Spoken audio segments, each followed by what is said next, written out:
aula, talvez a mais importante, eu quero te dar munição e argumento para quando você sentar com o seu cliente, ele ter plena convicção que você está vendendo um serviço de procedência, tá? Não tem como você saber a base jurídica do processo sem antes saber da história do porquê que ele surgiu. Então vamos lá. Se você der um Google e pesquisar quando que foi fundado o primeiro órgão de proteção ao crédito chamado SPC, tá? Foi aqui, ó, 1955 foi fundado o SPC. Qual a finalidade que o SPC foi fundado? Um grupo de empresários, igual eu, você, teve uma ideia. Naquela época não existia cartão de crédito e as pessoas compravam nas lojas, certo? Sapato, enfim, roupa, com crediário. Era o crédito da época. E comprava em uma loja, comprava em outra, às vezes ficava negativado, não conseguia pagar, ok? E um cara teve uma ideia. Disse assim, rapaz, eu vou criar aqui uma comunicação entre os donos das lojas, para que se uma pessoa estiver devendo em uma loja, ela não consiga comprar em outra loja. E ele fez disso um negócio e começou a vender informação, os dados das pessoas, né, por um valor e começou a lucrar muito com isso. A questão é que você ficava exposto, né? Se alguém fizesse uma consulta lá e visse o teu nome, tá? Pô, fulano tá devendo, podia espalhar para um vizinho e tal. E logo após, em 1968, foi fundado o Serasa. O Serasa já foi com outra finalidade, a finalidade de criar uma comunicação entre os bancários, né? Para o mesmo problema que acontecia referente a lojistas, agora começou a acontecer com o banco, né? Através dos débitos, cartão de crédito, enfim. E aí nasceu o Serasa, que é uma cópia basicamente, né? Do SPC, só que com finalidade diferente. Um para criar uma comunicação entre os lojistas e o outro para criar uma comunicação entre os bancos. E aí vem agora a base jurídica do processo. No artigo 42 do Código de Defesa do Consumidor, existe uma lei, chamada Lei 8.078/90. Essa lei ela foi fundamentada em 11 de setembro de 1990, ok? O artigo 42 ele diz o seguinte no Código de Defesa do Consumidor.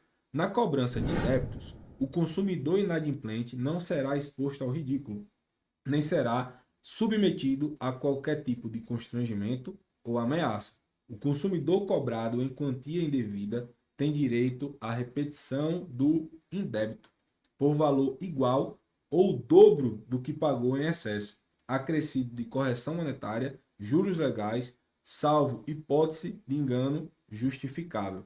Então veja, principalmente aqui o artigo 42, ele respalda sobre exposição ao ridículo. Imagine comigo, eu fiz uma negociação de um carro, de uma moto, enfim, ou um Pix para você e o seu Pix é o seu CPF, tá? A partir do momento que eu tenho o seu CPF, eu digito aqui www.serasa.com.br, faço um cadastro, deposito o saldo de R$ 15 e eu faço uma consulta com o seu CPF.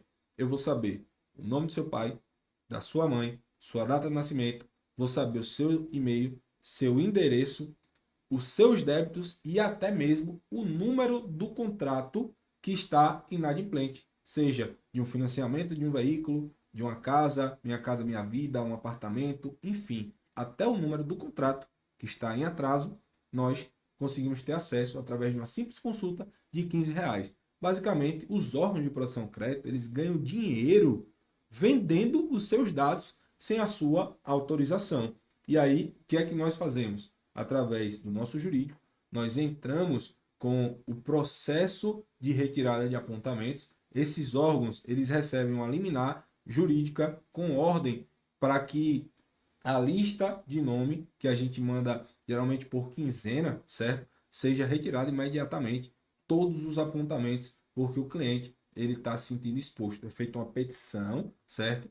E essa petição é deferida, é uma causa ganha, porque como o processo e a lei ela foi fundamentada em 1990, hoje, só para você entender o trâmite, né? Ela foi julgada, ela foi tramitada e hoje é uma jurisprudência. O juiz olha assim, ó, esse caso aqui é antigo, deferido.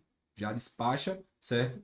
Quando despacha, os órgãos eles são notificados e eles são obrigados em um tempo hábil de até uma semana após a notificação judicial retirar todos os apontamentos de todos os nomes que nós enviamos através desse lote de processo, ok? Então, vamos até a próxima aula. Agora você está munido com informação da história, de como tudo começou e qual a base jurídica que a gente usa para retirar os apontamentos do nome de todas as pessoas que estão expostas ao mercado.